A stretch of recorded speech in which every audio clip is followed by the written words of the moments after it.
जय श्री राम प्यारे बंधुओं, आप सभी का बहुत बहुत स्वागत है हमारे यूट्यूब चैनल में। हमारे देश में ये जो राजनीतिक पार्टियां हैं ना, ये पार्टियां नहीं है, डाकुओं के गिरोह हैं ये। हाँ, मैंने इनको पार्टी कहना बंद कर दिया। लुटेरों के गिरोह हैं ये, पार्टी नहीं है आप। और लूट में नेताजी लगे हैं, उनकी पत्नी लगी है, फिर उनका बेटा लगा है, बेटे की भी पत्नी लगी है, फिर उनका चाचा, उनका ताऊ, उनका भतीजा, उनका मामा, उनका साला, सभी तो लूटने में लगे हैं। बताओ कौन सा खानदान है जो नहीं लूट रहा है? खानदान के खानदान लूट में लगे हुए हैं। यही देख लो आंध्र प्रदेश में। कल तक आंध्र प्रदेश के जिन नेताओं के पास टूटी साइकिल नहीं थी 20 साल पहले, आज उनकी संपत्ति हजारों करोड़ में कहां से आ गई? लूट के आई। और आंध्र प्रदेश क्या, महाराष्ट्र में देख लो, कर्नाटक में, सब जगह यही हाल है। और ये जो राजनीति है, ये चूंकि लुटेरों का गिरोह बन गई है, इसलिए हर लूटखोर नेता का बेटा और बेटी उसमें घुस रहे हैं, क्योंकि इससे ज्यादा आसान काम और क्या मिलेगा? चाय की दुकान भी चलानी पड़ती है तो मेहनत लगती है। यहां राजनीति में बिना मेहनत के लूटने को मिलता है। ना कोई मेहनत है, ना कोई मशक्कत है, ना कोई टैक्स देना है, और ना किसी से कोई जवाबदेही है। लूटो लूटो, घर भरो, विदेशी बैंकों के खाते भरो, ये है हमारे देश में। तो मैंने कहा कि अभी एक रास्ता तो ये है कि हम सब फिर से महात्मा गांधी, भगत सिंह, ऊधम सिंह, चंद्रशेखर का अवतार ग्रहण करें और इन नए काले अंग्रेजों को इस लूट की व्यवस्था से बाहर करें। ये एक रास्ता है। एक और रास्ता है दूसरा, कि हम सब कुछ ना करें, खामोश बैठे रहें। एक दूसरा रास्ता और है, खामोश बैठे रहें और कहें जो हो रहा है अच्छा हो रहा है, आगे होगा और भी अच्छा होगा, तुम क्यों व्यर्थ चिंता करते हो, तुम क्या लाए थे, क्या ले जाने वाले हो। ये दूसरा रास्ता है। हाँ, और इस रास्ते पर हमको भटकाने वाले 10-20 नहीं है, सैकड़ों लोग हैं, रोज आते हैं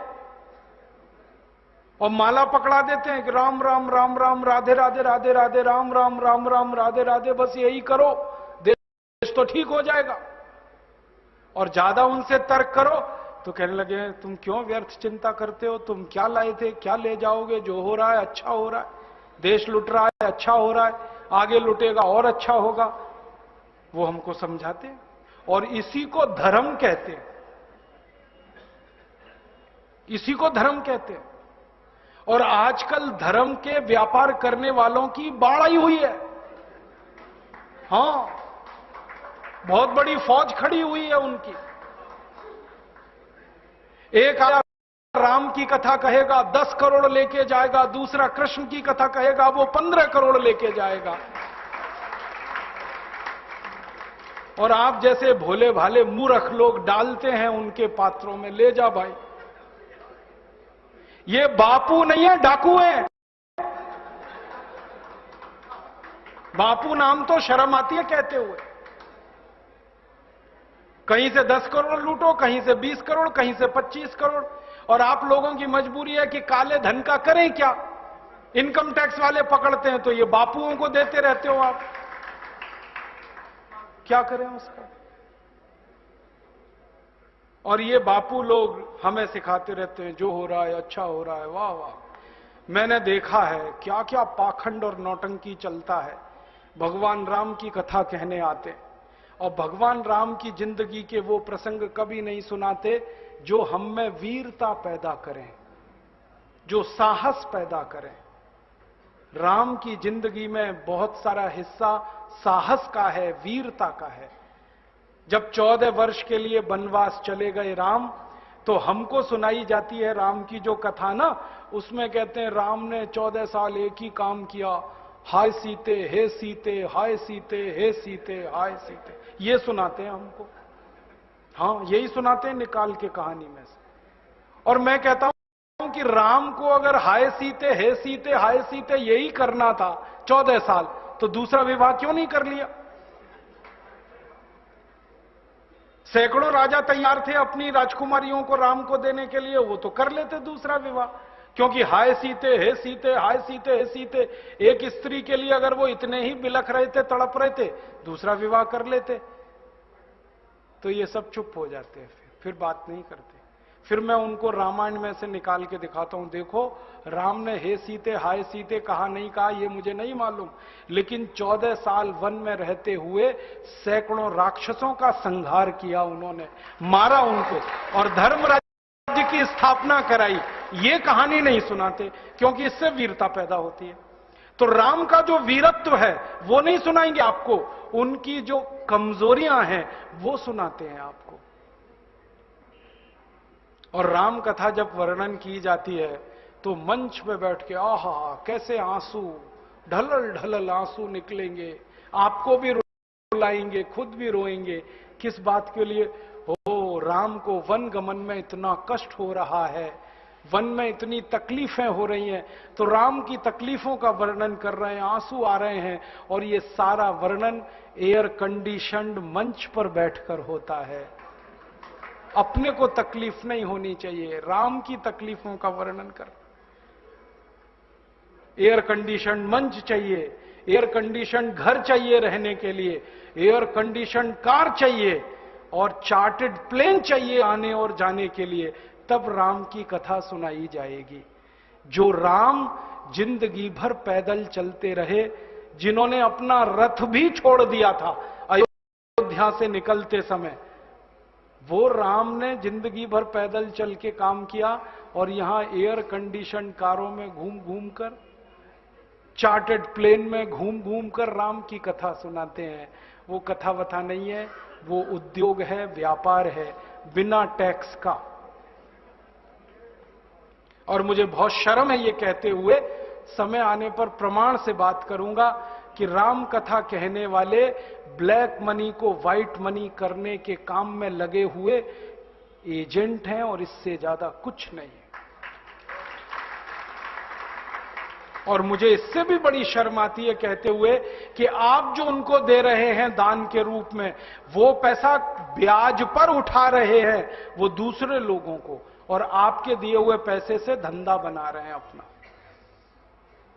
फिर ऐसे ही कृष्ण की कथा कहने वाले आ जाते हैं, कहते राधे राधे राधे राधे राधे राधे, और कुछ कहो ही मत, राधे राधे। कंस को मारा, जरासंध को मारा, शिशुपाल को मारा, अधर्मियों को मारा, ये सब थोड़े में, राधे राधे राधे राधे बड़े में।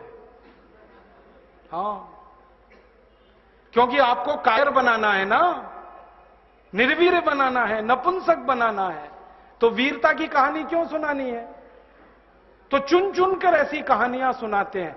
और मैं आपको बहुत गंभीर बात कह रहा हूं कि ये सारे हमारे देश में जो पाखंडी लोग हैं ना, राम और कृष्ण की कथा कहने वाले, ये सरकारों के साथ मिले हुए हैं, क्योंकि सरकारों ने इनको एक कान में मंत्र फूंका है, तुम लोगों का ध्यान इस तरफ भटकाते रहो ताकि कोई महंगाई के खिलाफ न लड़े, गरीबी के खिलाफ न लड़े, बेरोजगारी के खिलाफ न लड़े, अत्याचार के खिलाफ न लड़े, वो डूबा रहे राधे राधे राधे राधे राम राम राम राम, बस इसी में। और समझाते रहो, तुम क्या लाए थे, तुम क्या ले जाओगे, क्यों व्यर्थ चिंता करते हो, जो हो रहा है अच्छा हो रहा है, आगे होगा और भी अच्छा होगा। एक रास्ता ये है।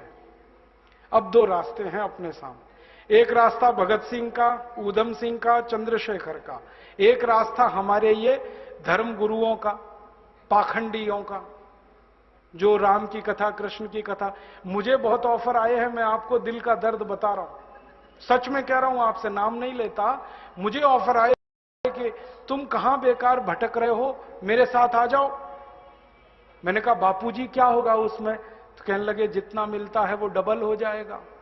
मैं बोल रहा कैसे? तो उन्होंने कहा तुम्हारी वाणी में बहुत जोर है और मेरे पास लोगों की भीड़ इकट्ठा करने का, मजमा लगाने का तरीका है। मैं ऐसा डमरू बजाता हूं कि सब इकट्ठे होते हैं, और तुम्हारी वाणी में जोर बहुत है, मिलके लूटेंगे, थोड़ा तुम्हारा थोड़ा मेरा। ऐसे खुले ऑफर हैं मेरे पास। और मैं कहता हूं बापूजी माफ करो। क्यों? कहते तुम्हें पैसे नहीं चाहिए? मैंने कहा पैसे ही चाहिए होते तो बहुत रास्ते हैं मेरे पास, यही एक बचा है। पैसे ही कमाने हैं तो बहुत रास्ते हैं, ये एक रास्ता थोड़ी है। बहुत तरीके हैं, पैसे कमा लूं, घर बना लूं, बीवी बच्चे ले आऊं, करोड़पति हो जाऊं, 10 करोड़पति हो जाऊं, 100 करोड़पति हो जाऊं, बहुत आसान काम है ये तो। थोड़ी चालाकी हो तो सैकड़ों करोड़ बनाना बिल्कुल मुश्किल नहीं है इस देश में।